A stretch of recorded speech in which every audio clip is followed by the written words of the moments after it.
Welcome into the Wednesday edition of Darkness Radio. It's Supernatural News. I'm Tim Dennis, and along with us is a old friend, but a good friend, and a friend that I am so pleased to bring back once again. It's Mallie Fox. Hey, Mallie. Hello. Let's catch up real quick, shall we? Sure. Before we launch in, you were in Virginia City with another old friend of ours this past weekend. Tell us a little bit about it. Well, Tara had an event at the Washoe Club with Shane Pittman and Michelle. Is it LeBaron? LeBaron, I think. Yep. And I've never met her. We are Facebook friends, but she is amazing. Yes. Yep. And I really liked investigating with her because we did things differently. So, and Shane is always great as well. Yes. But there's just something about Virginia City where I don't know if it's because it feels more laid back and it's a smaller group, but I mean, I can't wait for the next event because it's just amazing. We always get tons of evidence, and everybody that goes to her events, to Tara's events, it just feels like a little family. So it was amazing. Good deal. And now there's a little birdie out there, a little rumor that maybe there might be another one sometime soon. Yes, she is looking at October. So, yep. So we investigated the Washoe Club, and then we investigated the Knights of Pythias. Really? Yeah, and some stuff went down. So it was incredible. Like we had so for example, I won't go into great detail, but I was in Group A because there's Group A and Group B, and I was in Group A, and we were at the Washoe, and Group B was at the Knights of Pythias, and they were doing like an EVP session, and they were also using like I don't know what exactly it's called, but it's like a huff box, but then it does things in reverse, like records in reverse. It's really weird. I've never seen that before, and they were doing a session, and Derek's voice came on. And it did this impression that Derek was doing earlier that day. And then also it kept saying his name throughout the session. So then when we pop in or show up, Shane and Michelle are like, hey, Derek, do that impression. And Derek's like, do what? You know what I mean? Because no one likes to do anything like on cue, like do it, you know? And so he did it. And then we're like, hey, why is he doing that? Because it's kind of an inside joke. Yeah. And then all of a sudden they played it and we were like, holy crap. It sounded like Derek. It was the same words that he does for the inside joke because he uses a certain name for it. And then it kept saying Wilson like throughout. But he had weird experiences on top of that. There were a couple people that were really affected, but there was like shadows and a lot of movement and really cool EVPs. And then the Washoe was really active. So yeah, it was very cool. So I love everyone that goes to the event. Tara's amazing. She always has great, speakers and stuff. And it was really cool. So it's well worth it, especially with the airplane ticket prices right now. Unfortunately, with inflation and everything in fuel prices, airplane tickets are kind of high. But like you said, well worth it because of the Washoe Club, especially. Yeah, amazing evidence at the Washoe Club. Yep, and she always does other places as well, but Washoe's like the main place to investigate. But yeah, next, I believe in October, there's going to be some new places that I don't think she's had people investigate yet for her event. So, yep. And if anyone knows Tara, or doesn't know Tara, she also helps with the Michigan Paracon too. Yeah. So, yep. And by all means, we'll have, I think we'll have Tim and Brad on to talk a little bit more about Michigan Paracon here in the next few weeks. Yeah. And It is definitely one event you can't miss that one. Either. Oh, yeah. That is the granddaddy of them all, Michigan Paracon up in Sault Ste. Marie. And by all means, we also will talk to Tara if and when she gets a date nailed down for that event there in Virginia City, because Virginia City is also one of my favorite places there in the world, where it's got that Old West feel, and also has a kind of a cool feel as well, that Wild West old feel, almost like a minor they have feel. Their own rules. Yeah. I feel like they have, like, whatever else is going on in the country, they have their own rules. You are kind of secluded there, aren't you? Yeah. It's right up the mountain. You land in Reno and you drive up. Yep, exactly. So, I'm glad you had a good time. And it was such a blast. Yeah. I'm glad you had a good time, and thank you. I'm glad that was a good event out there, and that everybody had a good time. That's good, very good. Well, we have an unusual program today, and kind of some funny stories and some unusual stories at that, Mallie. Cool. We're gonna drop a couple of different stories that the Pentagon has been releasing information left and right. Lately. I don't know what that's all about. Evidently, AI is getting the joke. I don't know what that's all about either. And Vanessa Hudgens evidently has had some ghost contact. We'll get into that as well in this supernatural news program. And evidently one of my ex-girlfriends from about 15 years ago has showed up and she started dating again. We'll find out about that as well. Oh. It's going to be good, it sounds like. Yes, the succubus is back and she's made the news. So we'll talk about that too. Let's start out with the Pentagon, shall we, Mel? Let's do. Evidently, there's an X-Files out there, and it's 1,500 pages long. The Pentagon has released 1,500 pages of secret documents about shadowy UFO program after a 4-year battle. Yes, I speak in riddles, but I'll get down to it eventually. 1,574 pages of real-life X-Files related to its secretive UFO program after a 4-year battle with who we don't know, but we'll find out here in a second. The Sun Online first requested a copy of all files, reports, or video files related to the Advanced Aviation Threat Identification Program, or AATIP, on December 18th of 2017. That's right, they fought with AATIP for 4 years. Just the tip, yes. Thank you, Mallie. No, that's perfect. If I may veer off for just a second, for those of you who didn't listen to the premium edition of True Crime Tuesday yesterday, I am getting old. I have to search my memory banks for a quick second. Yesterday, Jess and I got into a story, Jessica Freeberg and I, about a man who went into a sex shop in Ohio with a knife and stole $336 worth of sex toys. Jeez. But he did it by cutting open the lining of his jacket and shoving stuff in the lining of his jacket.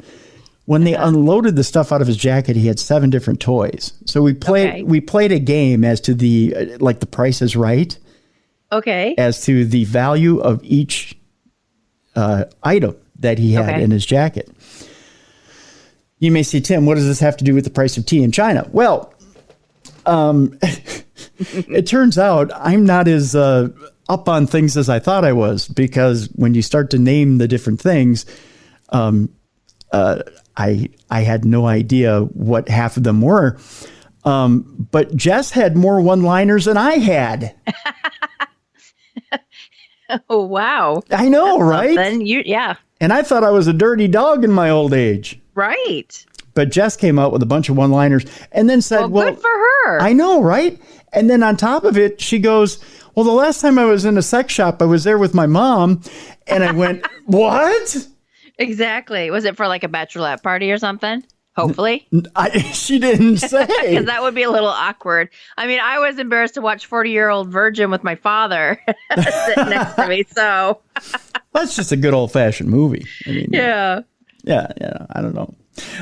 Back to the story. I'm sorry. Yes, but yeah, sorry. That kind of threw me out. But you got me with the tip there. I mean, just the tip. You know what I'm saying? Yeah. So the Sun newspaper essentially went out there and did a Freedom of Information Act on the AATIP, and they essentially got 4 years worth of information. Okay. They filed a Freedom of Information Act just days after the existence of the shadowy program had been made public. Finally, after more than 4 years, the Defense Intelligence Agency released more than 1,500 documents that included government-commissioned scientific reports and letters to the Pentagon regarding the UFO program. The haul includes reports into research on the biological effects of UFO sightings on humans, sets out categorizations. The reading is still up to par there, Mallie. For paranormal experiences and studies into sci-fi style tech. The DIA, the Department of Defense's spy arm, said some portions of the documents must be withheld in part due to privacy and confidentiality concerns. But the agency added that the DIA has not withheld any reasonably segregable see, I learned how to read. I was real good at it in school. Non-exempt portions of the records. The bombshell Freedom of Information Hall includes reports on the DIA's research into the biological effects of UFO sightings on humans. And this includes burns, heart problems, sleep disturbances, and even bizarre occurrences such as apparent abduction and unaccounted for pregnancy. Them aliens is freaky. Yeah, apparently. Yeah. Yikes. The report noted that often these injuries are related to electromagnetic radiation and links them to energy-related propulsion systems. And the report prepared for the DIA warns that such objects may be a threat to United States interests. Yikes. Humans have been found to have been injured from exposures to anomalous vehicles, especially airborne and when in close proximity, it reads. The report added that it had 42 cases from medical files and 300 similar unpublished cases where humans had been injured after anomalous encounters. AATIP was a secretive Pentagon program that it ran between 2007 and 2012 to study UFOs.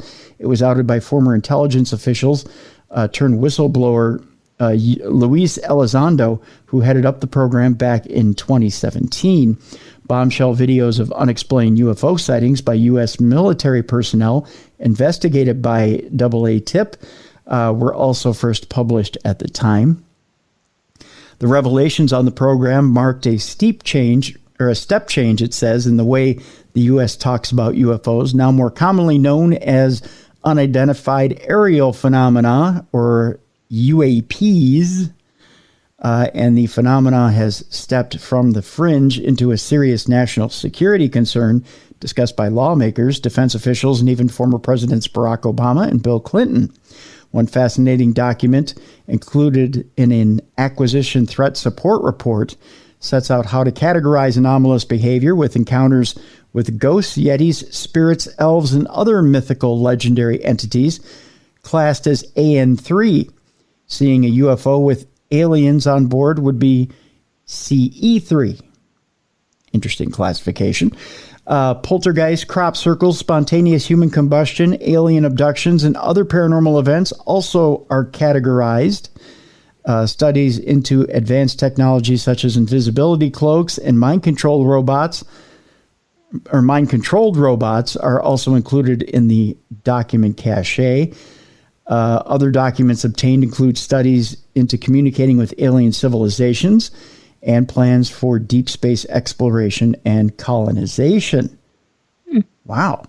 Yeah. The slew of newly released documents contains letters from Senator Harry Reid, who asks for the project to be classed as top secret, and documents about contractors.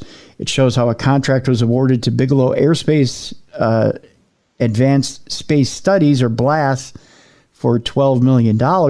Notably, the only contractor to bid for the work to study advanced aerospace weapon threats from the present out to 40 years in the future. In one 2009 letter, Senator Reid describes how the program has already identified several highly sensitive, unconventional aerospace technologies which required extraordinary protection. His request for restricted special access program for the BLAST work was rejected by DIA officials. Last year, the Pentagon released its long-awaited report into what it knows about a series of mysterious flying objects that have been observed in military airspaces over the last 2 decades. The report, released on the website of the Office of the Director for National Intelligence, examined 144 reports of encounters with what the government deemed unidentified aerial phenomenon. It comes as the Pentagon is opening a new office to investigate UFOs, their origins, and attempts to capture or exploit one of the mysterious craft after an amendment to a defense bill tabled in the U.S. Senate. The dedicated unit is called the Anomaly Surveillance and Resolution Office, or ARSO. It will probe whether or not the strange craft that have been reportedly buzzing the U.S. military are unknown technology from Russia and China, or potentially something more alien. Thoughts? That was a lot. That is a lot to kind of digest, isn't it? Yeah. That's one of them there that you just kind of go, huh? Mm-hmm. We go from just going, oh no, they don't. The government just doesn't think they exist. To wow, right. There it is. Exactly. It's not a light bathroom read. No, that's a good way of putting it, Mel. It's not a light bathroom read. Interestingly enough, there's that fight between the Sun newspaper and the DIA to get that information. And then you have, pardon me there, I just go to wipe my eyes. By the way, I had this issue with my left eye where I lost a little sight in it and then I got it back again. Oh. Did I tell you about that? No. Oh yeah. A few weeks ago, I had an issue with blood pressure and a bleed out in my eye. So I went to get the shots in the eye again. Okay. So I went to blink my eye to go get this next, and I'm going for a shot here later on in the day here on Wednesday. So do they put the shot like in your eyeball? Yeah, it's a needle in the eye. Ouch. Yeah. So but at least I'm getting sight in my eye. So you gotta weigh one with the other. I'm on the positive side here. I'm getting sight back in my eye, but yeah, it's a needle in the eye. Yeah. Yeah. So, yeah, you got to you weigh one with the other. But sometimes when you blink your eyes, you know how you kind of get the blurry eye if you don't have enough moisture in the eye? Okay. So I was going to make the transition we go from, getting the fire hose of stuff from AATIP to, and then I went to talk about Nick Pope, and I couldn't quite see his face there. I was like, hey, whoa, whose face is that? Because I couldn't quite see it. But Nick Pope came out back on April 6th and was talking about how we're getting closer to finding extraterrestrial life out there due to the documents released by the Pentagon. Uh-huh. It's kind of funny. He's like, oh, we're getting closer. But then you get the fire hose that goes closer. Here's a whole treasure trove full of documents. Closer. You just got landed on. It turns out that Nick Pope, who previously ran the British government's UFO project, said he believes we're closing in on them. Okay. His comments came after that Pentagon report claimed that people experience physical injuries on UFO encounters. Pope, who worked with Britain's Department of Defense, made the comments last week in an appearance on the News Nation show On Balance with Leland Vittert. If they're out there, we're closing in on them, and it will be the biggest discovery in human history. The reports of physical harm after spotting a UFO were detailed in a memo included in the 1,500 pages of documents released by the Defense Intelligence Agency last week. According to the memo, humans have been injured from exposures to anomalous vehicles, especially airborne, and when in close proximity.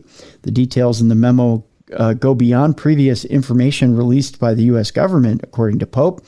We've seen multiple videos, U.S. Navy videos of jets chasing these things, tracked on radar, and it's not just UFOs, Pope said. Frankly, they've been looking at other things which sound like they come straight out of an X-Files script. The documents released last week are all related to the Pentagon's secretive UFO program. A copy of all files, reports, or video files related to AATIP was first requested in 2017 under the Freedom of Information Act, as we just read. They were finally made public last week following a 4-year legal fight. Pope previously exclusively told The Sun that mankind making contact with or being visited by aliens would be the most amazing paradigm-busting moment in human history. But it would also be a moment of fear and panic that could pit the world's nations against each other. I think we're probably already there, aren't we? I feel like it. And it's just so weird to see how people get so ugly when they're in a panic. That's true. Very true. Just as we have seen with the way the world reacted to the pandemic with no unified response, and instead of a disparate mix of strategies, first contact could be global chaos, he warned. If that is the response to something relatively known, We've had pandemics before. What would be the response to something truly new and different? Pope told the Sun Online. He acknowledged the view as pessimistic, but warned some people wouldn't be able to handle the new reality of man's place in the cosmos. And just as we have seen throughout the pandemic and the war in Ukraine, social media would play a major role, with some people perhaps even refusing to believe mankind had made contact. Given the current geopolitical situation, I wonder whether it wouldn't further polarize us, said Pope. He went on to say that people react as individuals, and social media puts a fundamentally different spin on things. Many people would be saying, fear the evil aliens, while others would be encouraging us to reach out to new space brothers and sisters. I don't know. What do you think, Mallie? How do you think the world would react to aliens? You know, there's a part of me that would hope. Well, I think nowadays there are more people that believe in some type of life out there other than just on Earth. But I think, though, that, I mean, because of the pandemic, I have seen the ugly side of people that I never thought I would see. So, I don't know. It's like those movies, those blockbuster movies when the aliens, you know, contact people on Earth, and, you know, you've got your ones that are like, oh, this is kind of cool. And then you've got ones that are pure, you know, there's pandemonium and, you know, like mass suicide and just like, I don't know, just craziness.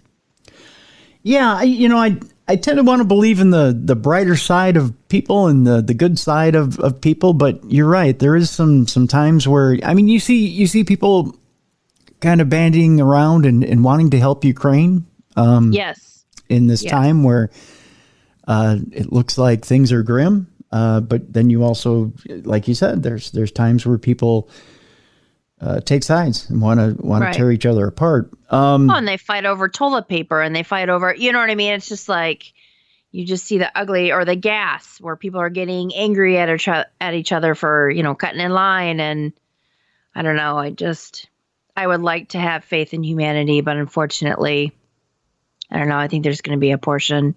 With aliens, it might be one of those get off my lawn things. Yeah. You know, get off my lawn. Exactly. So, I mean, I hope it'd be for the better. I mean, I think more people are open to the idea than maybe like 50 years ago, I would say. But it may be. But if they're gutting our cows and anal probing us, we might be a little. We might be a little abrasive. True. You know. Yeah. I know impregnating these ladies. So. Oh, yeah, impregnating the ladies, too, yeah. They might be a little abrasive. I know one guy who's not going to welcome them with open arms, Mal. Who's that? That would be legendary spoonbender Uri Geller, who claims he was hit by a UFO when he was 5 years old. I don't mean to laugh, but I mean... Right, but that sounds kind of funny, because I picture like a car, how you pull forward too much and you know, you just tap the car in front of you or whatever. Like he's saying he got hit by a UFO. Totally got smacked by one. The legendary spoonbender said he was struck by one of the phenomena, strange balls of light.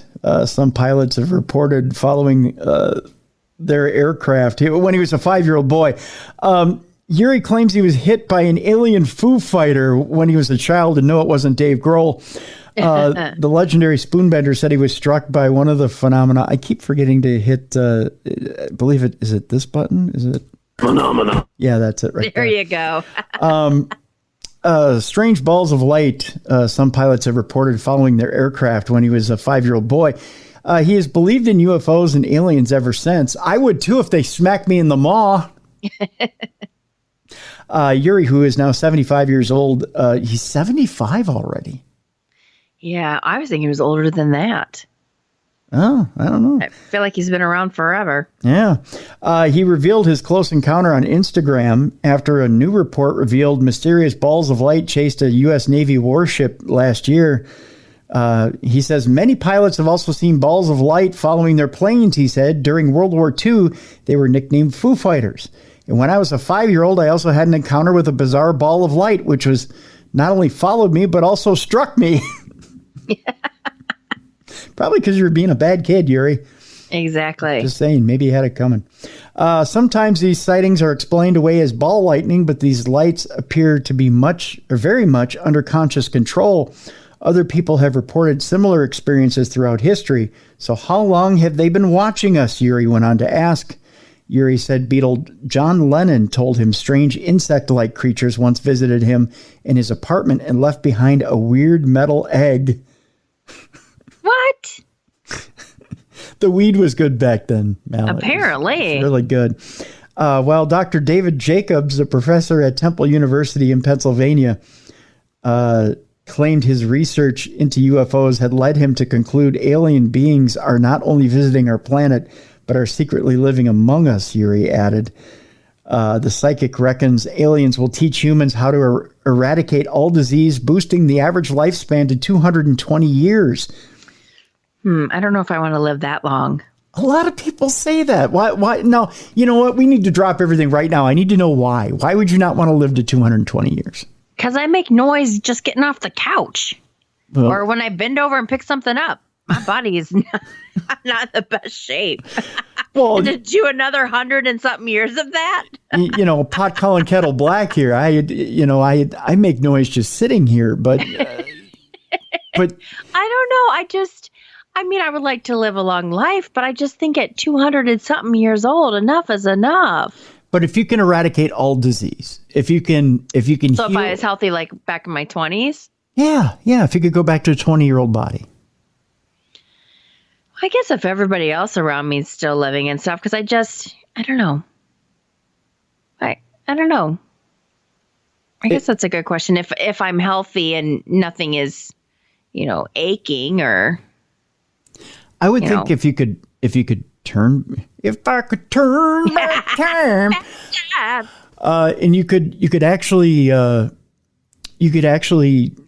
heal the injuries you have. You could eradicate pain and inflammation, and you could be healthy. As I just popped my shoulder. I think I heard it. Did you hear that? That was horrible, wasn't it? I just moved my shoulder slightly because it felt tight. If all my loved ones are still with me, I guess that's a different thing. I just am thinking of like when you watch those movies with the people that never age. Mm-hmm. Like even, what was it, the Highlander or something, where everyone that he loves passes around him? Yeah. So, but then if we're all living to that age, our world population would explode, yeah. Yeah, so are we going to, be short on, food or, It's true. So you would eventually run out of resources unless you found a way to cultivate more. Right. Yeah. Well, Yuri's convinced that anyone born today will meet extraterrestrials during their lifetime. He says, but instead of being hostile, he predicted the visitors from outer space would help humans unlock mysteries of seemingly incurable diseases, allowing everyone to live much longer. Well, I'm all for curing disease, especially for children, but yes. I don't know if myself, I want to live that long. So I'm still curious though, did that UFO leave a mark? I'm trying to picture this. It's just a 3-finger print. Yeah. I'm just trying to picture, how he would explain, or if it just tapped him, or what did it do? It was a Will Smith slap. Oh, yeah. It just walked up to him and keep my name out your mouth. Yeah. No, I don't know. Was it like a baby powder slap, like a pimp slap? Did he come down from? I don't know. I'm obsessed with it. Now you've got me thinking. You should write to him. I'm going to do Mr. Yuri. I keep threatening this, and people don't believe me, but I'm getting Yuri Geller on this show. There you go. Do it. He's popped up in the news cycle now for the last couple of months. He wants to find the Ark of the Covenant. He thinks aliens are coming in to give us the cure for all these diseases. This man has thrown out so many statements that are so fascinating, but the hyperbole behind them is extraordinary. And, there's got to be some fact behind the hyperbole. Mm-hmm. Just a little bit. Right. I even had Scott Walter on the show to explain why he thinks he can find the Ark of the Covenant. And even Scott explained that, it's more of a metaphor than anything else. Yeah, I've heard that too. Yeah. But what makes him think that because he stated he is going to be the one and only person to find the actual Ark of the Covenant, and he knows where it's at. To which Scott got a nice chuckle out of. Right. But, and he said you could basically build your own Ark if you wanted to, which I found a pretty cool statement. But, well, especially with the price of lumber nowadays. Well, I think it's just basically a potato and a 9-volt battery now, Right. Yeah. But that's about it, Mm-hmm. But yeah, I think that's it. That's it. I got to have Uri Geller on. I got to find out how he's doing all this stuff. I just got to know. Has he been a guest on anybody's show? Oh yeah. He's been on shows in the past. Yeah. But, yeah, I didn't know if he turned down everybody or. No. No, he loves that limelight. Gotcha. I'm going to get him here. Is he the one that was offering $1 million? No. That was James Randi. Oh, okay. Yeah, and he's since passed away. We had Randy on the show a couple of times. Okay. Yeah. Yep. Tell you what, we're going to take our break. No, we're going to one more story, and then we're going to take our break. There's a magic trick happening on the moon. Mm-hmm. And basically, unexplained. I've screwed up that word already. Unexplained magnetic anomalies on the moon are protecting its ice. This, according to scientists. Two of the most enduring moon mysteries may be deeply linked, according to new research. Unexplained magnetic anomalies on the moon may be shielding precious deposits of water ice. You ever had the water ice out there out east? No. Ooh, out in Philadelphia. The water ice is pretty nice. It's pretty good. I get it with cherry. Oh, okay. I like the cherry water ice. It's pretty good. The water ice, precious deposits of it lie in permanent shadow at the lunar poles, according to new research. The hypothesis could help solve the mystery of the moon's polar ice, which was definitely confirmed to exist in 2018, a discovery that has major implications for understanding both the geological history and future exploration of Earth's only natural satellite by robots and humans. Not that they both live there, but that it's been confirmed by both. Scientists led by Lon Hood, a research professor at the University of Arizona, have now linked I thought they only drank at the University of Arizona. I didn't know they actually did research. Yeah, it was known as a party school for a long time, wasn't it? Yeah, I didn't know they actually did work there. Have now linked the presence of magnetic. Now you're going to get letters or emails from past graduates. They don't even email from the University of Arizona. They're too drunk to get to a computer. They have now linked the presence of magnetic hotspots and water ice on the moon by producing. I just said water ice, and everybody at the University of Arizona who's hungover went, "Oh, water ice, where?" So they've linked the presence of magnetic hotspots and water ice on the moon by producing an updated map using data from Japan's Kaguya satellite, which orbited the moon from 2007 to 2009. They presented the work at the Lunar and Planetary Science Conference held last month in Houston, Texas. The team demonstrated that local magnetic fields at the poles may be warding off the erosive solar wind, a stream of charged particles called ions emitted by the sun, thereby enabling water ice to persist in these lunar nooks and crannies. That's official language, by the way. Nooks and crannies? Yes, lunar nooks and crannies. Moderate magnetic anomalies are present directly over the least two permanent shadowed craters near the lunar south pole. Hood and his colleagues reported at the conference.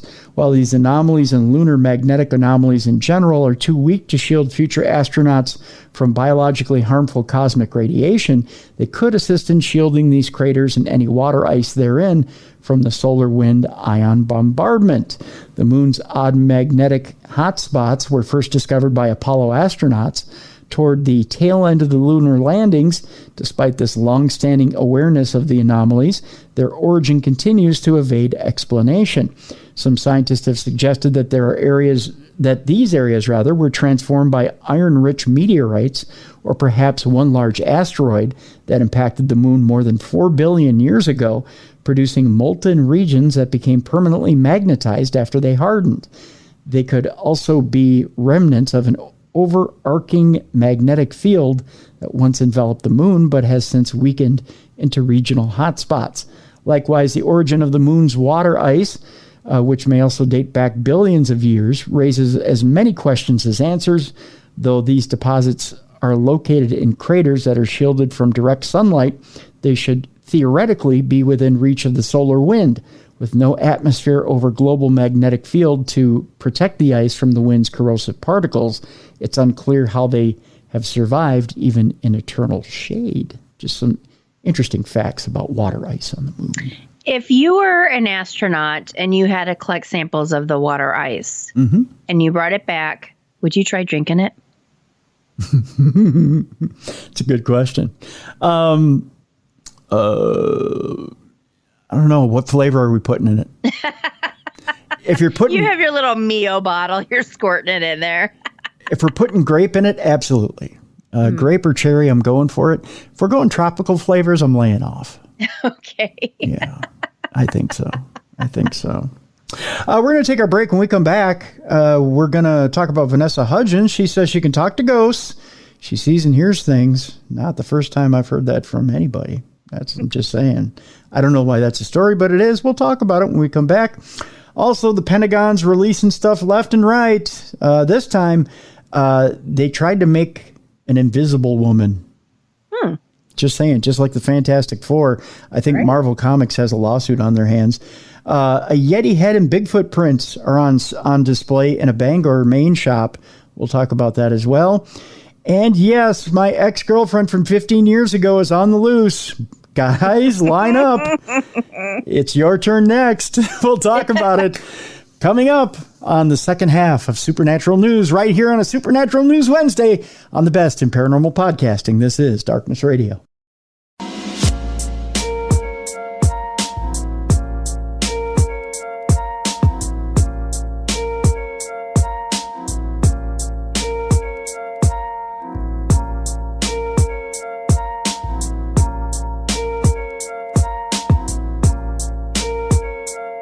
Welcome back to the best in paranormal podcasting. This is Darkness Radio. I'm Tim Dennison with Mallie Fox on this Supernatural News Wednesday.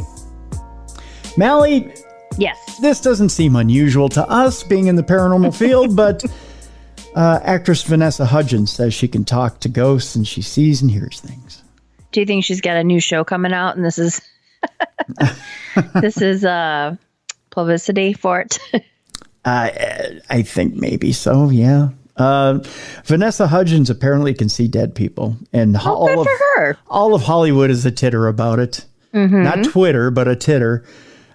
She was on the Kelly Clarkson show, and she opened up about her sixth sense, revealing that she's had a lot of experiences with ghosts and spirits throughout her life. She said, I remember getting ready for school when I was 8 years old, and there was those ducks that is like the duck thing that you pull. It's a toy. Wait, are you really? Is that what she said? That's what she said. Yeah. Yeah, a duck, like a toy duck. I don't know. That's the best way she could describe a toy duck, but she talks apparently. To them. Yeah. Okay. I don't know how you talk to dead people that way, because they'd be like, if I were dead and I were talking to her and she's like, like those things, like a duck, and it's on the ground and it's like a toy. Because I'd be the dead people going, a toy duck! I'd get really frustrated. Spit it out! I'd sound like a dead Sam Kinison. You'd roll your eyes and just walk away like I'm done. Yeah. She went on to say, there was one of those on the dining room table and I started walking and it just started going alongside me. Well, maybe it had batteries. Wait, are those the toy ducks that were on the wheels? And you just pulled it with the string? It probably was, yeah. Maybe her floors were uneven. See, that's what I would say, but I don't know. She continued on, I kind of shut it down for a while because it's scary. Wait, I kind of shut it down for a while because it's scary. Oh, she must be talking about... her abilities. Yeah, her abilities, not the toy duck. Right. The unknown is scary. I thought maybe she just kicked the shit out of the toy duck. I kind of shut it down for a while because it's scary. The unknown is scary. But recently I was like, no, this is a gift and something that I have the ability to do. So I'm going to lean into it. Well, thank God for warning the ghosts about that. That's all I got to say. Hudgens went on to talk about her spirit box, a tool that she said helps her scan radio frequencies really quickly. There is something about the electricity that it creates allows spirits to speak through it. Well, she kind of got it right. Congratulations, Vanessa, for paying attention in class. I mean, if she is psychic or she does have, some type of mediumship or has dealt with ghosts, I mean, good for her for speaking out about it and not afraid. Yeah. I guess to talk about it. Yeah. She says it isn't the first time. They say it's the first time Hudgens has spoke. It isn't the first time she spoke about her experiences with the paranormal back in 2011 while filming her movie Journey to the Mysterious Island in North Carolina. Did you see that movie by chance, Mel? No, but I saw the movie where she was like a spring breaker back in the 80s, I think. Oh, good. Okay. That's one of us that saw that. The actress told people that she was visited by an unearthly presence. North Wilmington is one of the oldest, most haunted places in North America, she went on to say, explaining that she heard footsteps while staying at an old house on location. She said, I was chasing around my ghost for like 10 minutes solid. This might explain a lot. If she was chasing the ghost, I think we got a live one here. And then it got way too freaky, and I just left, Hudgens added. I feel like she might have lost a husband at war, and she was waiting for her man to come back to her. It was definitely a female spirit. I could tell, she went on to say. So there you go.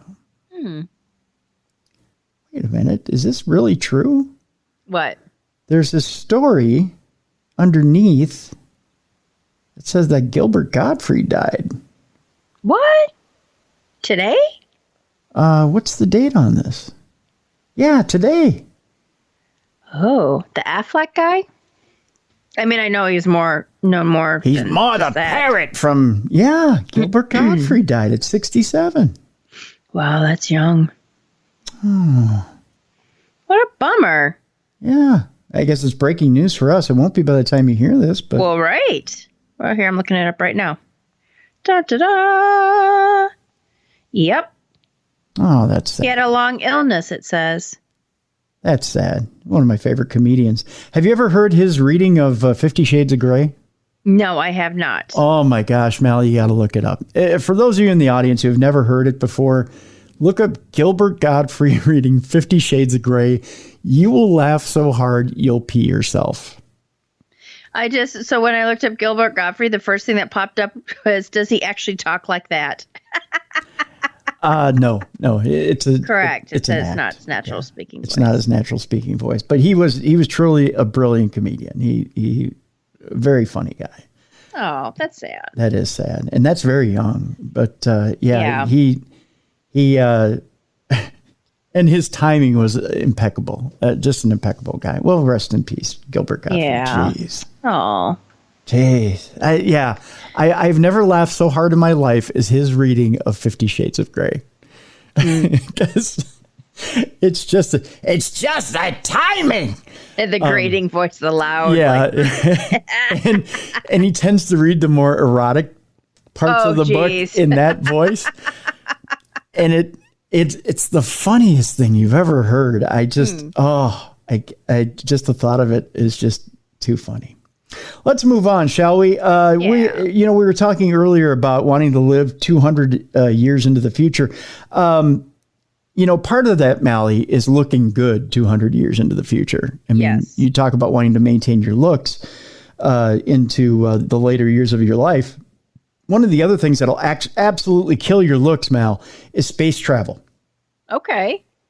According to, research, space travel evidently makes you look ugly. Oh. Yeah. It changes your body from gaseous bloats to shrunken skulls. That sounds funny. It does, doesn't it? Somewhere there's a beauty consultant going, oh, darling, you simply can't go to space. You'll be gassy and bloaty and your head will shrink. You'll have a shrunken skull and you'll be gaseous and bloaty. Longer human space missions. I want to talk like this throughout the article. Longer human space missions may be on the horizon for experts. Wait a minute. Let me start over again. That just made me dizzy to say that. Longer human space missions may be on the horizon, but I just got I just got the notice from Daily Mail that comedian Gilbert Gottfried died at age 67. I broke that before the Daily Mail. That's weird. It just came over my iPad. Longer human space missions may be on the horizon, but experts are still working out what toll this will take on the body. Extended periods in space are known to affect human health on the inside, but they could also affect your physical looks and overall attractiveness. Long space missions could leave humans feeling and looking very bloated. Oh, I already have that issue, so. Yeah, no big my deal. My ankles are still swollen from my plane ride. I might as well take that space mission that has been offered by what's his name over there at Amazon. Gases can stay trapped in the stomach in space as they don't naturally rise like they do on Earth. Yikes. So then when you come back to Earth, is it just like one big fart? Like, yep. Like all of the gas just expel it? You're belching and farting like you're on a Mexican bender. Just saying. Yeah. Gases can, they stay trapped. According to Popular Science, International Space Station astronaut James Newman had to create a push and burp strategy so he could relieve himself of gas without vomiting. Damn. So there's your tax dollars hard at work, kids. James Newman's up there like, man, my stomach just hurts so bad. Hey, you know what? I'm going to create a push and burp strategy. There we go. Without vomiting. Think of that. The issue is said to be a reason why NASA doesn't allow its astronauts to consume carbonated drinks in space. Okay. That makes sense. You get nothing but Tang up there. I like Tang, though. That is a button bar, right? You know what? You know what I found the other day, Mallie? What? I was going to load it up for today, but I decided not to, in good taste. I have... Okay. I still have the old Mallie Fox button bar drops from when we were over at iHeart. Yeah, that's not in good taste. Yeah. Do you remember all the button bar drops? I remember a few of them. Yeah. Yeah. Yeah. I what comes out of my mouth. Yeah. Yeah. Yeah. So yeah, but I didn't load them up for today, but right. I do have them because I have an actual button bar now on my board. Fancy. But that's definitely button bar material right there. I hope I didn't step on that. That's what she said. I like that orange drink. It's delish. That Tang is delicious. I didn't step on that one either. What? Nothing. So the harsh conditions on Mars could shrink the human skeleton and muscles. This, according to Business Insider. You know what that means. Astronauts staying on the international... Say it's cold outside. Well, that's right. That's all it is. Astronauts staying on the International Space Station have experienced weakened bones. That means they're nothing but a mass of jelly when they come back. If the effects can happen to astronauts in a short space of time, scientists think living full time in space could drastically change how we're built. Shrinking skulls could result in neurological conditions. Weak bones and muscles could have other health complications as well. I keep thinking of that shrunken head on Beetlejuice. I mean, it would suck if you had like broad shoulders. Like the balance would not work. You just see the head turning on the big shoulders. That's in my head right now. You said shrunken head. I just keep thinking about it. You got this big jack body when you go to space, this little head. Yep. Yeah. If you're a fan of chiseled jawlines, you may not want to sign up for a long space mission or a life on Mars, just because you will have that shrunken head, like Mallie said. Zero gravity can result in bodily fluids traveling up and making human faces look puffy. That's not good either. No. This condition has even been referred to as puffy face syndrome. Well, I'm not going in space then anytime soon because I'm too vain. I'm already dealing with enough crap here on Earth. I think somebody shoots me into space every night and brings me back because I kind of get the puffy face deal going as it is right now. Extra fluid in the head can also lead to blocked sinuses and leave us. So you've got to bring Sudafed with you. Right. When you go to, leads to blocked sinuses and leave a space traveler blowing their nose a lot more than they would on Earth. Space is not a good place. I'm finding this out. No, it's not sounding very attractive. No. Fortunately for future space travelers, beauty is subjective. That's what they say in this article. Mm-hmm. No, it's not. It's everything. That's because they don't have the shrunken head. That's right. Or the bloated face. I would just say to the Sun newspaper, beauty is everything, biatch. They're saying beauty is subjective and what's considered conventionally attractive is always changing. I don't think so. No. I mean, some things I'll go with, like the microblading of the eyebrows and stuff. I like that. Yeah. But the swollenness and the shrinking, I don't think that'll ever be beautiful. Exactly. Yeah. I don't think swollen and a constant runny nose is too attractive. Yeah. You're using your slave. Do you still love me?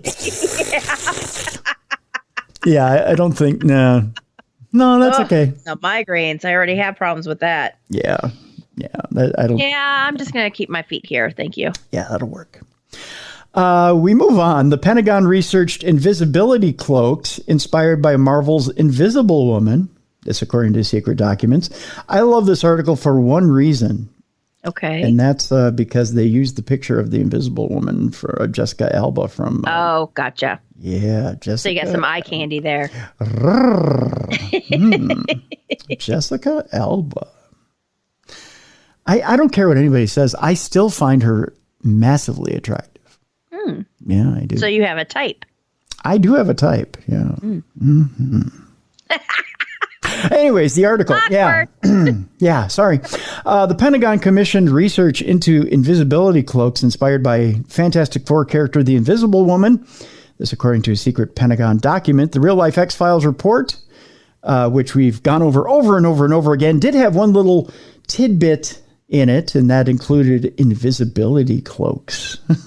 Somebody's a huge comic nerd over there in the DIA. Yes. I'm just saying. They used Sue Storm, the Invisible Woman, as inspiration for the invisibility cloaking device. The scientific study states that it also takes further inspiration from H.G. Wells' famous book, The Invisible Man, although they just kind of threw that in there so they didn't look nerdy. Mm-hmm. Yeah. There are three ways to achieve invisibility, according to the file. Camouflage, transparency, and cloaking. It looks into hyperspace, a science fiction concept used in Star Wars relating to higher dimensions and faster than light travel. Hyperspace is not out of this world. It can be built, and it turns out to be practically useful for invisibility, the study says. The report from 2009-2010 concludes that it could only take 1 or 2 years until invisibility devices are finished, and they will probably be made using liquid crystals. Yeah. It adds that invisibility cloaks would be rigid shells, as flexible like wearable invisibility cloaks poses a significant challenge, it says. The invisibility study was one of 52 reports, along with those 1,574 pages of explosive documents released by the DIA. The invisibility study was carried out by Bigelow Aerospace, who were paid $12 million to investigate advanced aerospace weapon systems for the DIA. In a review of the invisibility report included in the files, the DIA states this topic still invokes misunderstandings and confusion. That is not surprising. The concept of invisibility, although not its technical implementation, has been preoccupying people for centuries, if not millennia. The report does an excellent job of clearing some of this confusion and providing clear definitions of what constitutes true cloaking and invisibility. It also honestly discusses technical challenges to making a practical invisibility cloak. What do you think, Mallie? Would you go invisible if you had to? I don't know. I mean, it would be kind of cool, but then I'd be worried that other people would be invisible around me. And there's just some things you just need to keep to yourself. You don't need other people to see it. So I don't know. But $12 million? Damn. Yeah. That's a lot of money. That is a lot of money, isn't it? Mm-hmm. Yeah. I don't know. Would you? I'd get one in a minute. Really? Yeah. I mean, not for like anything weird, right? But just just because you need sometimes you just need to be away from the world. You just need to be not found. And but I mean, could you imagine like all the crimes that would happen? People robbing banks and all that stuff because they're invisible. Well, true. I mean, you're thinking or your of privacy, or I don't know. Yeah, you're thinking of the bad side of it. Yeah, the bad side of it. I mean, I'm thinking of the. I had a good conversation with an old friend this past weekend. We were talking about both of us being introverted extroverts. Okay. There's times where, you just, you kind of want to just hide in your house and you don't really want human contact, Yeah. But at the same time, you could be the life of the party. Like you totally could get into a party and just be the life of the party and, come on guys, let's stir shit up and let's go, Mm-hmm. And you have no problem with it. You have no problem being around people and getting involved in just being out there or circulating amongst people and being with people. But there's also absolutely no problem whatsoever with being away from people and just being by yourself. Mm-hmm. I have an equally balanced part of both. Okay. And I think I could easily have an invisibility cloak, not just to, I guess just to be away from it all. Just, I just want to hide from the world, Mm-hmm. just not be bothered and not have anybody find me, There's also that, and to be able to hide out at Hooters. But other than that, I mean, there's that. Yeah. But I could totally see wanting one. I see the defense capability of it, Well, yeah, I mean, that would be good for, Yeah. But just personal wise, I could just see people taking advantage of it.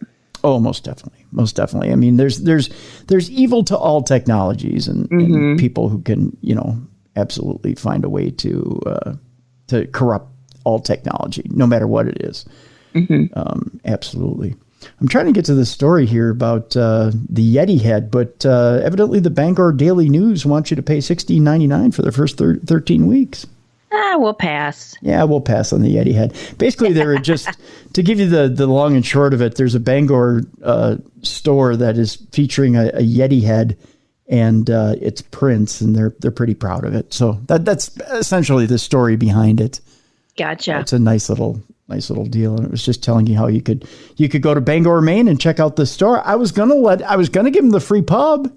Yeah, I was gonna tell you, but they had to be greedy. Yeah, they're gonna be greedy. I could try and access it one more time here, but they were sitting there and they were talking about, oh yeah, come on and see our little Yeti head. Wait, no, that didn't sound right.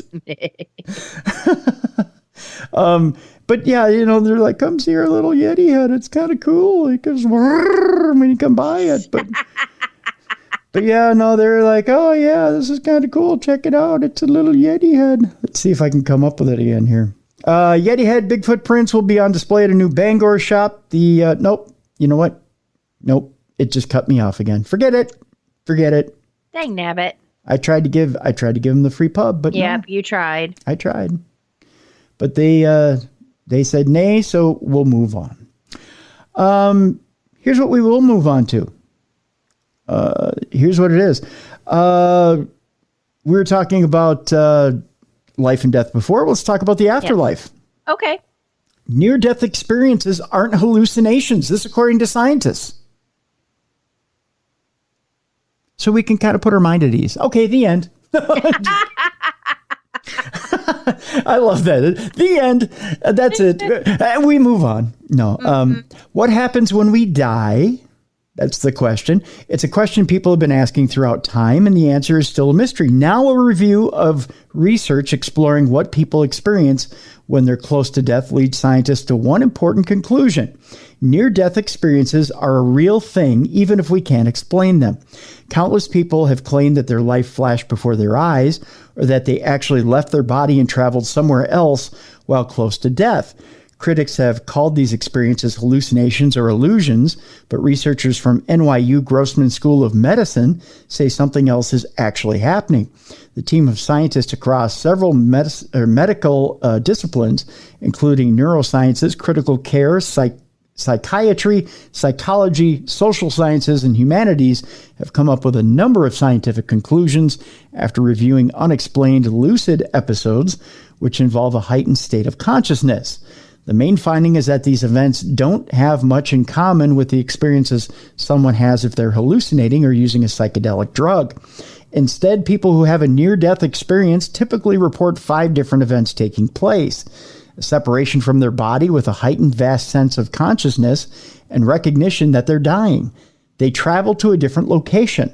They also have a meaningful and purposeful review of their life, involving a critical analysis of their past actions, basically that their life flashes before their eyes. They're going to a place that feels like home, and they're returning back to life. Researchers note that their near-death experience usually triggers a positive and long-term psychological transformation in the person. The team notes that people who had negative and distressing experiences while near death did not experience these kinds of events. The team found that there's more to a near-death experience than just the stories that each person tells. It turns out scientists actually can see physical changes taking place in the brain when someone is close to death.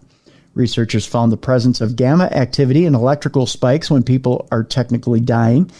This is typically a sign of a heightened state of consciousness.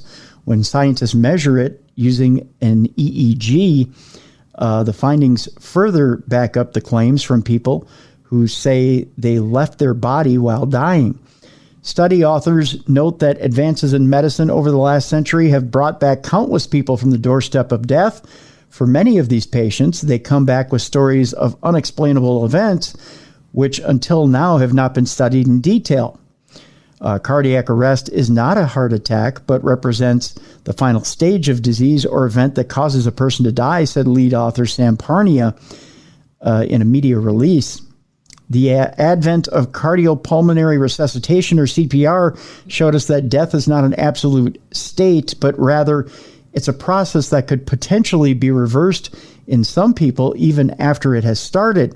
What has enabled the scientific study of death is that brain cells do not become irreversibly damaged within minutes of oxygen deprivation when the heart stops. Instead, they die over hours of time. This is allowing scientists to objectively study the physiological and mental events that occur in relation to death, Parnia continued. Study authors conclude that neither physiological nor cognitive processes completely end at the moment of death, while prior reports haven't been able to prove what people are saying about their near-death experiences. The new report finds it's also impossible to disprove what they're saying. Few studies have explored what happens when we die in an objective and scientific way, but these findings offer intriguing insights into how consciousness exists in humans and may pave the way for further research, according to Parnia. The findings are published in the Annals of New York Academy of Sciences. The contents, it says the contents of this website do not constitute advice and are provided for informational purposes only. So you know what? Screw that. Don't take anything I just said as common advice. We also tack this on as well. There's an article out there talking about beyond longevity, you know. You're right. Yeah. The DIY quest to cheat death and stop aging. There's actually in this article, and I'll just kind of paraphrase here, there's a guy out there who's actually looking to extend life. And we've been talking, this is kind of a common theme throughout the show, but there's a dentist out there, Mallie. Okay. Who dosed himself with nitrous oxide in 1844 to see if it would kill pain. So basically what he was doing was trying to prove that this is kind of a weird deal. So Nicholas Sen inflated his innards with hydrogen a few decades later to work out if he could diagnose a ruptured bowel. And more recently, Barry Marshall drank a solution that contained H. pylori in 1985 to prove that bacterium caused ulcers. These scientists risk their own health to make a medical breakthrough or prove a theory, but Scott is not a scientist. He's an amateur enthusiast, also known as a biohacker. Biohackers engage in DIY biology, experimenting on themselves to enhance their brain and body. And many of them, like Scott, this guy who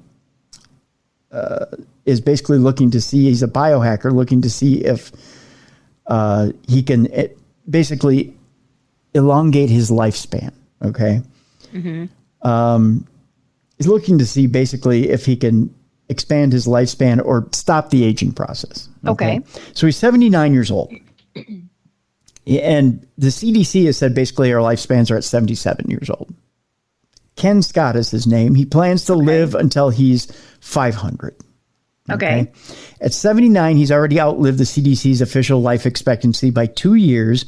He has no intention of dying or even slowing down anytime soon. So Ken Scott jets between his homes in upstate New York and Florida. He flies to exotic locations such as Panama City for business and still finds time for the odd cruise. He claims his secret is a DIY regimen of self-experimentation and untested therapies he believes will keep him going until the next century. Think about that now. We're in 2022. Yeah. He's 79. Mm-hmm. He plans on living to the next century. So he plans on going until he's 160 years old. But if he's already has a 79-year-old body, is he going to remain at 79-year-old body? You know what I mean?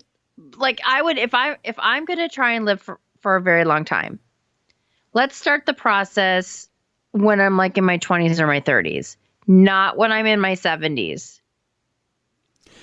You know what I mean? Where your body's younger and better shape and stuff. Right. Well, here's what he says. Okay. He has, it says Scott's interest in longevity has grown over time. He first got involved in the 1980s after reading Life Extension, a practical scientific approach by Dirk Pearson and Sandy Shaw, which preached healthy eating and rigorous exercise, but really got serious in 2002 when he was frustrated by continual sinus infections. Something we both share.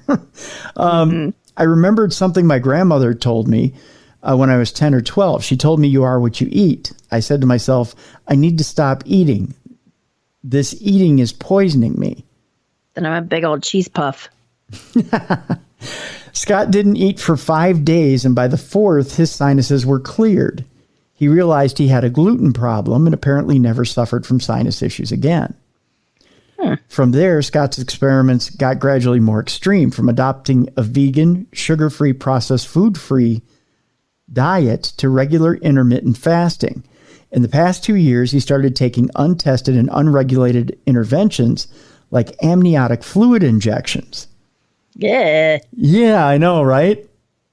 Okay, so over the same time period, longevity and anti-aging research were picking up pace and getting some serious private cash flow, giving hope to people like Scott who want to live radically longer lives.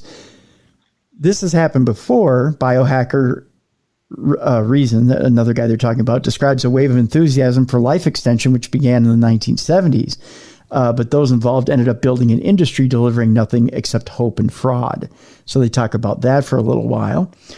Scott now spends a large portion of his time researching and seeking out treatments that have not yet been approved for human use, and he's done it at a great cost.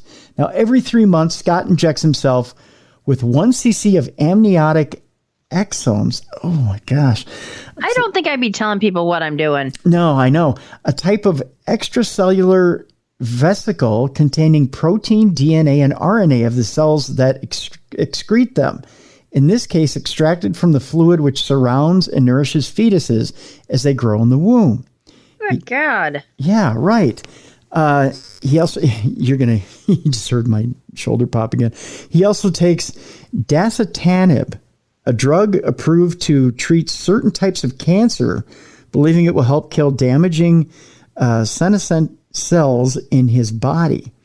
The FDA has not approved amniotic exosomes as a treatment for anything, and dasatinib has not been given the green light for anti-aging purposes, although it has been shown to work in mice when taken with quercetin, I believe it is, a plant pigment. In the future, Scott plans to travel outside the U.S. to undergo a plasmapheresis treatment, which he describes as a cleansing of the blood and eventually gene therapy to reverse the aging in his blood cells, or in his body cells, rather. Plasmapheresis involves taking blood from a patient, removing the plasma, and then mixing the remaining blood with a plasma substitute.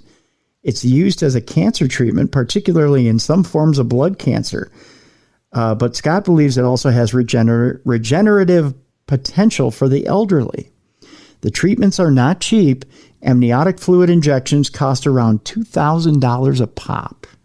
Too rich for my blood. Exactly. Same here. Clinics offering amniotic fluid exosome treatments are easily found with a quick Google search, and Scott says the regulation falls into a gray area.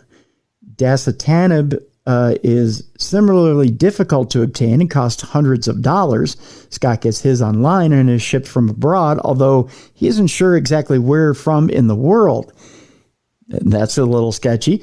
If he's getting online, who knows what he's injecting himself with, really? Exactly. His plan is to undergo gene therapy, or his plan to undergo gene therapy could rack up hundreds of thousands of dollars in medical bills. He says, what we're talking about here is first adopters, and first adopters always pay more, he says, predicting the cost of treatments will be lowered in the same way computers or cars have become cheaper over time. They go on to quote a professor of medical ethics saying it can be dangerous, and most often, I don't think it doesn't make much difference at all, depending on what you're doing to yourself. Just kind of interesting stuff, the lengths that people will go to extend their longevity. Right. It just kind of goes along with the theme we were talking about, extending your life and whatnot. Mm-hmm. But yeah, I found that article kind of interesting. Speaking of extending your life or getting involved with something that could be potentially dangerous, turns out my ex from about 15 years ago is back on the market, Mallie. Oh. This article is called My Ultimate Encounter with a Demonic Princess. I'm going to read from the perspective of the writer of this article, Mallie, and I'm going to again paraphrase. Is this like the woman who married the devil? Kind of, yeah. I'm not going to go into big detail because it's kind of a long article, but this guy supposedly met up with a woman who was either a succubus or a demonic princess, and he goes into some hefty details about his experience with her. Mm-hmm. He says he's a former spiritual scaredy cat turned unwitting advocate for the better the devil you know approach to life. He says he understands how they feel. However, the more he learned about otherworldly lower realm work performed by highly experienced spiritual warriors such as authentic shamans and other advanced healing practitioners, the stronger and more optimistic he feels about everything. Basic dark occult, he sounds like a weirdo. Basic dark occult awareness has also given me a sense of having access to an upper hand in battles between good and evil, and useful tools to help me protect myself and keep my personal frequency safe and strong. So, he went sleeping around with the devil. Mm-hmm. He was probably a challenge. Probably. Yeah. Oh, that's exactly what it is. He was trying to save her, Mallie. Oh, yes. Yes. Boy, she really does look like my ex. If this is the picture. He met up with a particularly bothersome entity. He says, as a spirit releasement practitioner for 15 years, I'd been privy to a good many. I feel like I should be starting this out with Dear Penthouse. Right. As a spirit releasement practitioner for 15 years, I'd been privy to a good many entities and situations, but all that training and experience couldn't have prepared me for the ultimate demonic encounter of my life. I received a call from another practitioner who said he had a request from a client to remove a particularly bothersome entity. The client started that others had tried to assist but backed off or had no effect. The haunting was still present and couldn't be removed. So I decided to give it a go.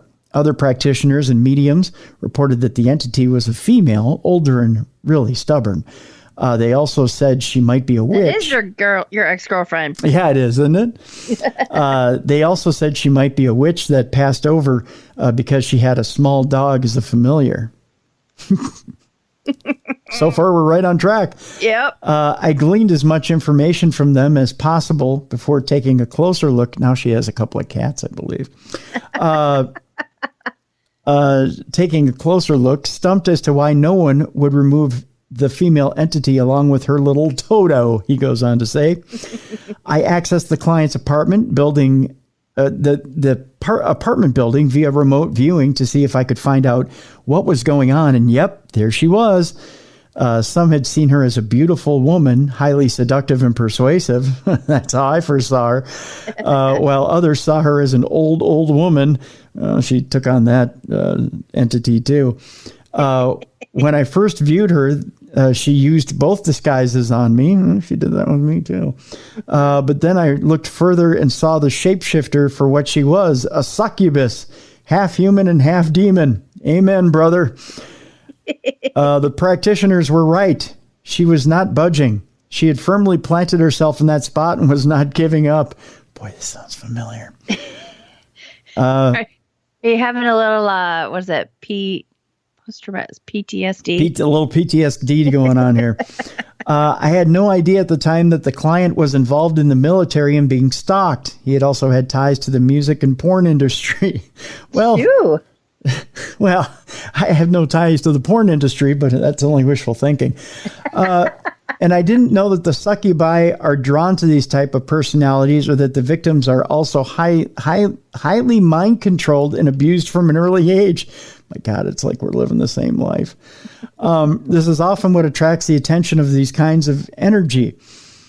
When I reached out to shamans, healers, and other practitioners for advice on how to remove a succubus, the answers were, you don't, and don't get involved.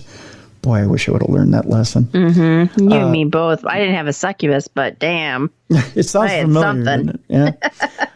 They seemed either spooked or concerned and didn't elaborate on their experiences, having never encountered this type of demon before, and I had nothing in my personal experience to either deny or confirm what it was they were saying.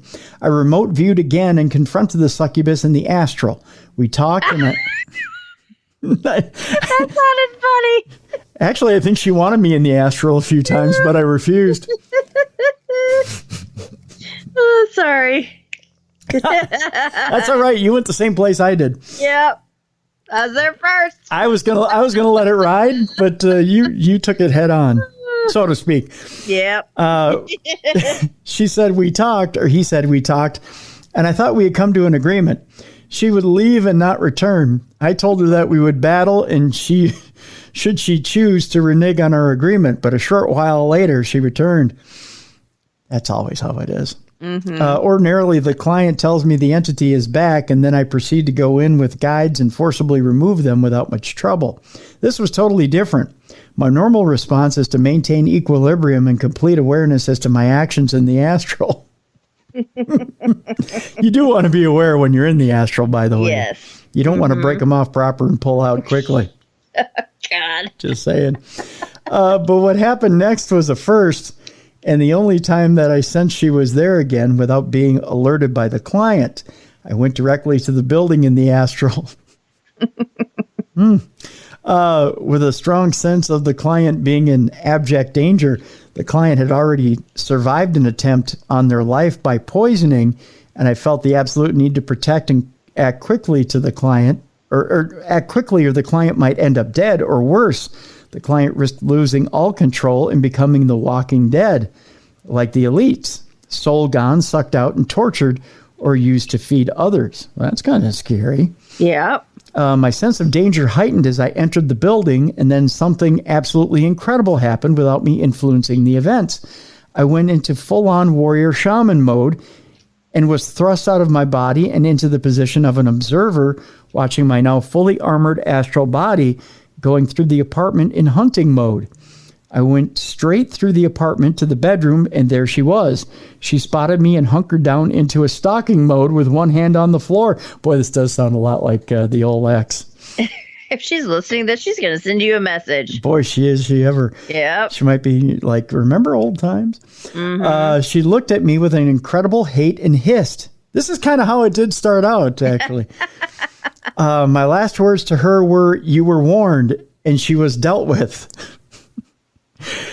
Whew. Getting a little bothered over here. At the time, I had no idea that this succubus was a princess in her realm. When my actions were discovered by her family, all hell broke loose in my world. Nothing could have prepared me for what was to come. Ghosts, demons, hellhounds, black magic, UFOs, the works. I found myself under attack in both covert and not so covert ways. I won a lot of battles, but took on heavy, heavy damage, and eventually became so ill that I could no longer work or maintain my business. I spent 2 years in bed. She tried to keep me in bed for that long, but I'll tell you, I managed to get up and do some business.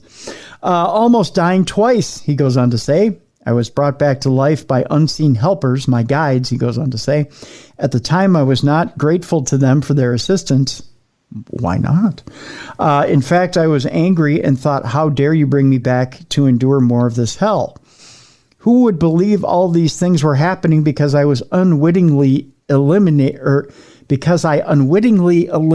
a demonic princess? Even I had a hard time wrapping my head around it, and it was happening to me. I tried to enlist the help of other healers that understood the dynamics involved, but they either couldn't or would only go so far before they got skittish. Some told me outright that it was too dangerous and I was on my own. Now some advice to potential succubus hunters, or we call it future dates for my ex. Today, however, I am grateful to my guides as I found my way out of that dark hole to return. That's what I called her as well. And came out stronger, faster, smarter, and a whole lot wiser. Today, that almost sounded like when you're like stronger, faster. Oh, yeah, the Kanye West song. Yeah. Stronger, faster, better, and more whole. Yeah. Today, I wouldn't trade this whole experience for anything because of the lessons learned and the knowledge gained. Amen, brother. I know myself and what I can accomplish, and also know my limits. And these gifts actually are the only thing you take with you when you leave this realm. What advice would I give to another practitioner if they came to me and asked, how do you handle a succubus? My response would be, you don't. Mm-hmm. Yeah. Should you decide to take it on, be ready for the fight of your life in ways you never imagined. And if you live to tell the story, you will have gained information and wisdom beyond your wildest dreams. It is such a rare experience that most you won't believe, while a few will envy you, having no idea how hard you had to fight or how much courage you had to summon. Should you decide to fight the good fight, get ready to touch the stars and truly understand. Well, thank you, Casey Kasem. And truly understand who you are and what power you hold and how incredibly loved you are by the universe. Aw, it's kind of touching. Yeah. He goes on to say a bunch of other things, but yeah, that's essentially what it was like to date my ex. So there you go. My ultimate encounter with a demonic princess. Isn't that fun? One last story here, Mallie. We're going to end it on a local note, you know. Okay. We're going to Minnesota. Nice. Where this isn't necessarily paranormal or supernatural. It's just kind of hordish. Hordish or horish? No, hordish, not horish. Gotcha. That last story was horish. Yeah. This one is hordish. Gotcha. Okay. A woman here in Minnesota, you know, she's collected 19,827 cow-related items in a museum. I just thought this one was... got some time on our hands. Yeah, I just thought this one was kind of cute. You like saying museum? Yeah. I wanted to give you a piece of home while you're on the line with me here. Ruth Klossner, whose home in Lafayette is known as the Cow Collectors Museum, was awarded the Guinness World Record in 2015 when her collection numbered 15,134 pieces. Just saying. Sorry, I dropped something. That's all right. Probably in amazement. Klossner said her collection of cow items, which includes toy statues, snow globes, pillows, clothing, and a chess set, and even a wine decanting set, now numbers 19,827. Dang. Yeah. That's a lot. Evidently, the sex is good in that household. Jesus. Klossner is offering tours of a museum by appointment, and she holds an open house for cow-loving visitors each year in the summertime, because in the wintertime we're busy tending to the cows. That's it. I mean, I bet she's all excited. She's probably cute as a button. That was the perfect way to end that story. She's cute as a button, you know. Yeah. That's just a little taste of Minnesota for you. Yeah. Yeah. She'll have to be put in that book. You know how they do like weird states, like weird Minnesota, weird Wisconsin, whatever. Yeah. Yeah. She'll have to have a little part in there. In the Guinness Book of World Records under what the fuck is this? Because I mean, apologies for the language, but a museum that's. But you know what? It's kind of. I mean, it's kitschy. It's going to be, you know, we'll have a list of what the F is this, and just start marking them off because you got to visit them. That's true. I mean, I know people who collect cow stuff, and they're like, "Oh, it's so cute, and look at this," and you know, just a couple little things here and there. I probably told this story before, and I hate to repeat stories, but I ever told you my story about my stepsister out in Colorado when we went to go to my cousin's wedding? I don't think so. Okay, so I'll tell you real quick before we leave the air today. We're out in Colorado. This is, I think it was 1998, 1999. Okay. We go to out to my cousin's wedding, Fort Lupton, Colorado.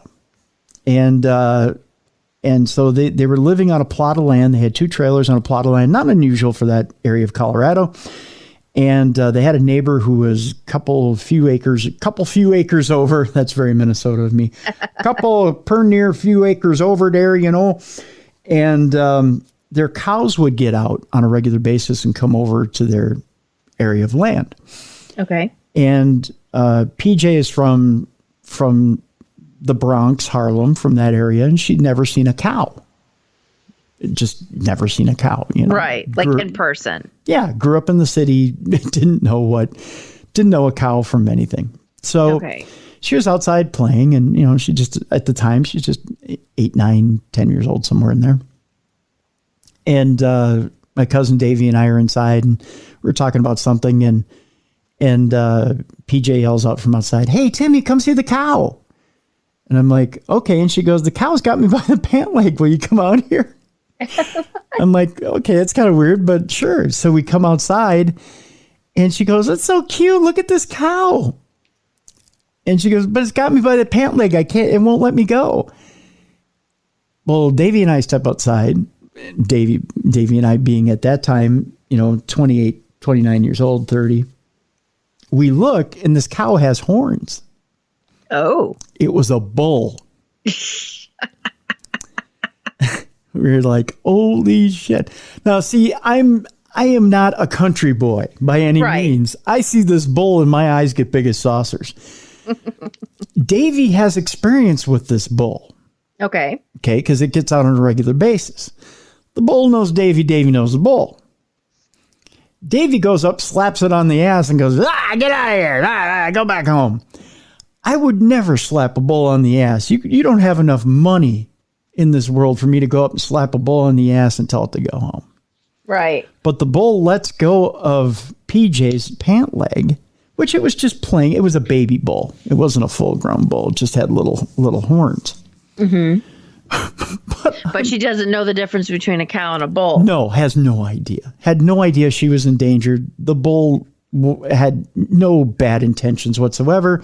Just saw this little girl and was just playing with the, and she, the bull even licked PJ a couple times. She just thought it was cute. It was a cute little baby cow she was playing with. They're both blissfully unaware.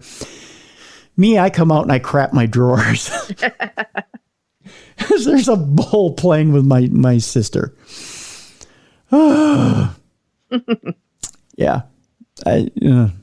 Sometimes it's better just to be blissfully unaware of what you're heading into than it is to, I don't know. It's funny, just the perspectives, the country perspective, the city perspective, and the suburban perspective. I thought they all were going to die. And all of them were blissfully unaware. It's just a funny story. So there you go. That's how we end things today. Perfect. Yeah, exactly. Tomorrow on the show, we have got an interesting program at that. We're talking God, the Devil, and Me in a struggle for someone's soul. We'll put it that way. And it's going to be quite the interesting program. So we're going a different direction tomorrow, and one that's going to be very intriguing indeed. So that's tomorrow on this program here on Darkness Radio. How do you like that? Sounds good. So, yeah, kind of interesting, huh? Mm-hmm. Yeah, that's how we roll. And we got plenty of good stuff coming down the pike. We got some UFO stories coming up in the future. I got a Sasquatch story coming up too, sometime soon. So, new stories coming up down the pike. And again, I welcome your feedback. I want to hear your feedback. Tim@darknessradio.com, and also your Parashare stories. I'm missing your Parashare stories. I don't know. It's kind of quiet out there, Mallie. I want to hear your Parashare stories as well. Tim@darknessradio.com. Send me your Parashare stories because I want to air more of those on this program. I want to hear your personal experiences, and then we'll weigh in on them. We'll actually read your stories on the air, or you can call us on our Parashare line. We'll put that up on the description of the show. Call us at that. Oh, by the way, Mallie. Yes. Darkness Radio is paired up with the UFO Disclosure Symposium. Oh, okay. And this is a groundbreaking symposium. It's going to make. We've talked about UFOs all program. Mm-hmm. We're paired up with the UFO Disclosure Symposium. And it's going to be a groundbreaking symposium, May 27th through the 29th. They're airing 4 new UFO videos that were previously top secret that you'll be able to see. You'll be able to, there's a whole guest list there of UFO experts that are going to be weighing in on these top secret videos. You'll be able to see them for the first time. They've never been shown to anybody in the public. Lots of UFO experts will be weighing in on them as well. There's a link in the description of this show. And what's cool about this symposium, you don't have to be there in person. You can go to Vernal, Utah to go to this conference, May 27th through the 29th, but it's also Memorial Day weekend. So if you can't attend in person, you can stream it from the comfort of your own home. There's tickets for VIP. There's tickets for general admission. There's also tickets to stream from your own home. There's convenience in every way. There's a link, like I said, in the description of this program. Please join us for this conference, the UFO Disclosure Symposium. It is going to be not just a symposium of record, a symposium that people will be talking about. It is going to be news breaking, ladies and gentlemen. So you're going to want to get in on it in one way or another. Let's just put it this way. People, not only that are important in the paranormal field, but people of newsworthy importance are going to be at this symposium, and you're going to want to see these videos for yourself. So that's going to be happening May 27th to the 29th. Again, the link to that symposium is in the description of this program. So click on that link, take a look, sign up for one of the packages, and either head out to Vernal, Utah and see it for yourself, or you can stream it all weekend long for wherever you are in the world. If you're listening to this podcast in India, if you're listening to this podcast in any country throughout the world, even the U.S., you can stream that symposium live all 3 days. So there you go. That'll do it for this week. We'll see you tomorrow on the Best in Paranormal Podcasting. For Mallie Fox, I'm Tim Dennis. This is the Best in Paranormal Podcasting, Darkness Radio.